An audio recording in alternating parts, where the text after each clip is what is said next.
district. So Yeah. just did. Yeah, I was gonna say, I'm sure as a parent of four, you get plenty of requests and Yeah. opportunities to do things like that. Yeah. And Um, teachers too. It's just kind of part of the job. Fill in wherever you can. yeah. So do you guys have anything fun planned for the summer with the family? Well, 2 years ago, we moved to a home with an in-ground pool. So that is kind of the summer plan. Yeah, my husband, we were in the house that I thought we were going to live in for the rest of our child rearing years. And he kind of dragged me over here kicking and screaming because moving is just hard, it's just a lot. And I really liked the place we were in, but we moved in, and then our first summer here was COVID. So there was nothing to do. So we had a pool to swim in. And now we have been the hottest place in the nation for like a week and a half. So we've had 100-degree days now for like 8 days straight. That's so weird for Minnesota, It right? 6 months ago today, it was -22 here. Is Minnesota, wait, Minnesota considered not considered the Midwest, right? What is it considered? Mhm. It is? Okay, Yeah. okay. Because I'm also Midwest and we have weird weather like Yeah. that too. It's it's a great summer to have a pool, basically. So that's our plan, is to hang out there, and we have a few camping things planned, but other than that, kid activities. Okay, yeah. I mean, when you've got four, you just got to Mm, keep those activities rolling in the ex- summertime. I know ex- exactly. Well, I want to talk with you about your website and sort of your purpose online, or at least the purpose that I've seen that you displaying on your Instagram account. So, your Instagram name, obviously, you're talking to me on it, A Generous Life. Tell us about that. Tell us about the genesis of that. Yeah. So about 10 years ago, we were just starting our careers. We had little babies. And we were at a church service where our pastor challenged us well, his exact quote was, "You can't outgive God." And it was kind of a challenge to tithing and giving of our finances. And so we were interested, but also like, who has 10% of their paycheck to give away? And so we kind of sat down and figured out our bills and our student loans and our mortgage and daycare and all of it. And we were like, well, there's not 10% left to give. So but we just kept coming back to it. And finally, we just decided if we were going to do it, it would have to come off the top. It would have to be the first check of the month. And so we kind of decided, well, we're gonna test this theory. And we were both nervous. We didn't know how we were gonna make it work, and we did it. And somehow, it all worked out. And not only did it all work out, but it was like this boomerang effect. Like when we gave, it just came back to us, and we ended up being able to pay the bills and then some. So we continued down that path and just started to find different ways to give. And then one day my husband was like, gosh, when you really think about the original command to tithe and to give, it wasn't money. It was flocks and herds and grain, um, God had called the Israelites to give the first and the best of their flocks. And so we were like, well, we have all kinds of resources. We have a house, we have vehicles, we have a pantry full of food. And our pastor was also talking at that time about the thing that you need the most is the thing that God often calls you to give. So you need a friend, be a friend. You need healing, pray for someone else's healing. And so we had 4 children by that point, and we were like, well, time is we're short on that.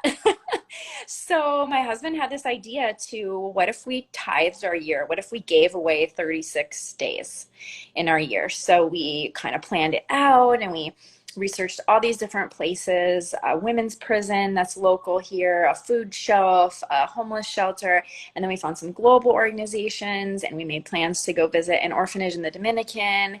And just it was crazy how it all happened. And again, we just saw the faithfulness of the Lord, that when we gave, it was just returned to us, just as he says in his word, a good measure, pressed down, overflowing into our laps. And we met the coolest people, and we just had some really awesome adventures. And so we've just been continuing to explore different ways to give. And the theory holds 100% of the time. You can't outgive God. He owns it all.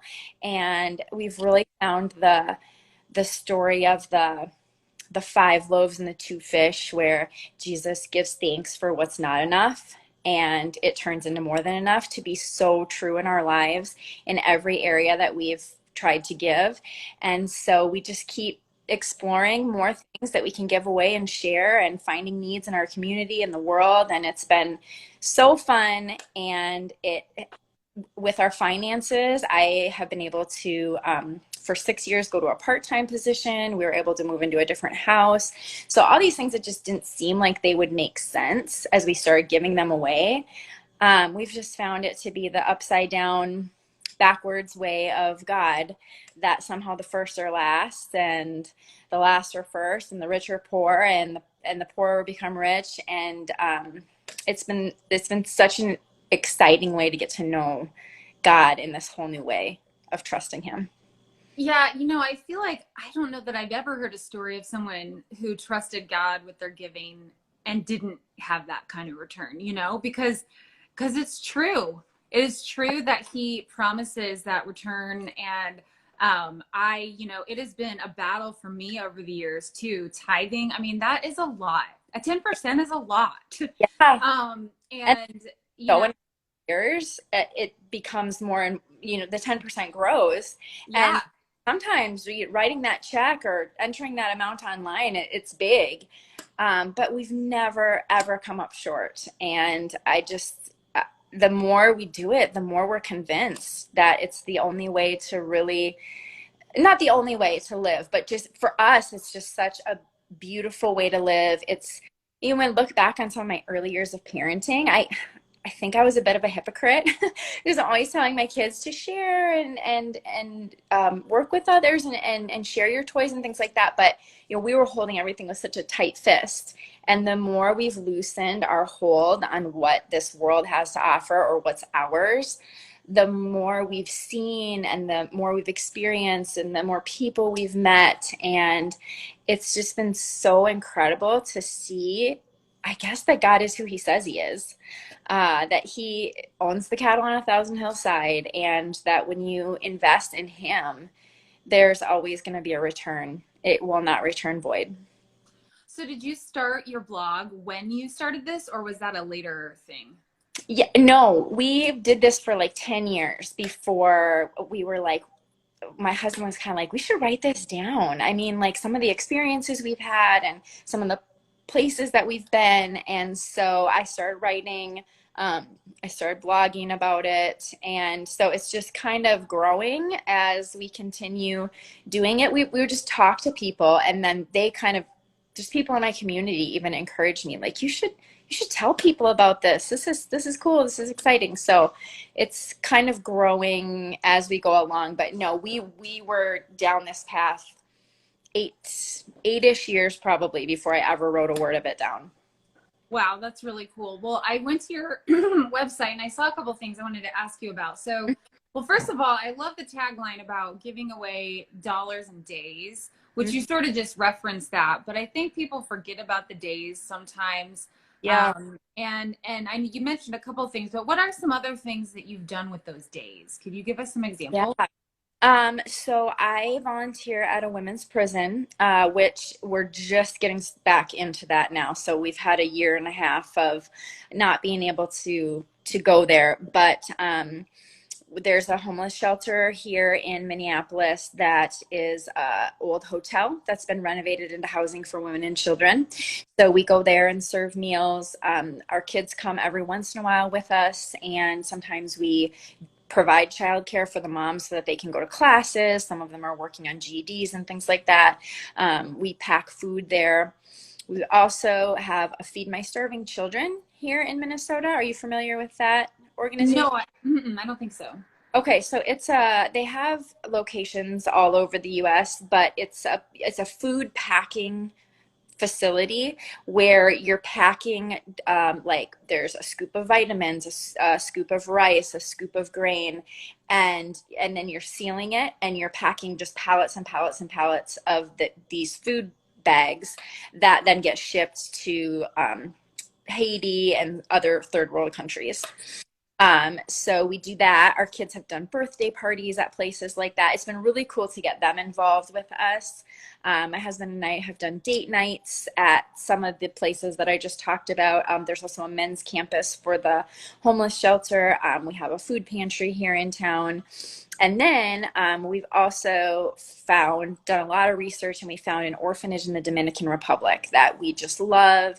And we've been there. We brought our kids with. My husband paints for them. He does some painting during the summers when he has time off as a teacher. He paints for people. And so he's done a bunch of painting for them. And then I teach English classes to the kids and some of the staff down there. And our kids just play.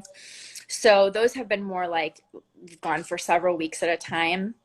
And then other places are just places we've found around where we live. There's a horse therapy ranch that's just outside of town where they take volunteers. They have at-risk kids come in and they get counseling, and then they have time with the animals. So they need lots of financial support, but then also volunteer hours as far as cleaning and building things. So we go out there a lot, but we just kind of sit down. We've done it a couple ways. Sometimes we sit down at the beginning of the year and kind of plan out about 3 days a month that we want to find a place to serve. And other times we just kind of go month by month. With COVID, it got tricky for how to stay involved physically, as in like our time. But there's always a financial need, and was even more of that during COVID. So we're really excited now to be getting back into going places. Well, I love involving the kids, obviously. I mean, that's so important. And I, have thought about that too with my kids, thinking like, man, they have everything. How do you teach kids gratitude? How do you teach kids how to be generous? Help them understand that not everybody has all the things that we have. And I'm not sure that I've gotten there yet. And, volunteer opportunities with like a 3-year-old Yeah. are very few, so we may have to wait a little bit. Yeah. But tell me about your kids' response and how you've seen it impact them. Oh man. Yeah, I wish I could say that we just have these gems that are grateful for every single thing but I actually just wrote a blog post on this a while back. They fight, and they are, will come back from 2 weeks in the Dominican with kids that have nothing, not one thing, and they're complaining about the speed of our Wi-Fi. It's like, Yeah. how is, but I guess I teach at a middle school. So I understand just how much kids have. And it's not that I want to deny my children any of those things or opportunities, but I just want them to see what is in the world. And I want them to see how different other people's lives are. And I don't always, it's one of those things where you're planting the seed now and you may not see the fruit until later on. So their response has been great. They've loved it while we're there. It doesn't always last as long as I want it to when we come home, but you're onto something. With the older they are, the better it gets. It's hard for that lesson to stick with them when they're little. I think when they're little, it's just whatever's right in front of them. And when our kids were the ages of your kids, we did a lot of date nights. We would pay a sitter, and we would go and we would serve a meal, or we would do some cleaning or whatever was needed.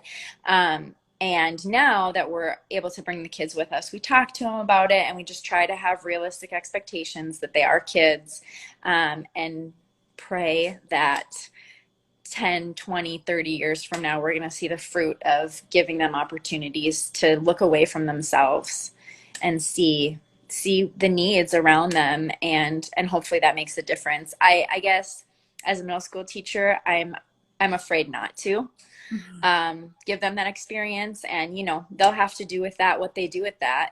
But I want to at least model for them what it looks like to to recognize that there are other people, and to show them that when we do hold things loosely, we we have more space to receive as well. It's like when you pour off what's on the top, you have more space to receive the goodness of the Lord in your life. So hopefully we're modeling that for them. It doesn't work 100% of the time, but I do see as they're getting older, our oldest is 12, and it does seem to click more as they get older. So, you know, you have all these great ideas on your website and you have your newsletter. Do you have like plans to formalize anything? Like, I don't know. I know you probably don't have time for that kind of thing, but I'm just thinking like, man, I could see like calendars and like, I Yeah. don't know, and something that you could like package up so that people could use. You have anything like that? Well, I've actually, before I started the blog, I wrote everything down in just a Word document.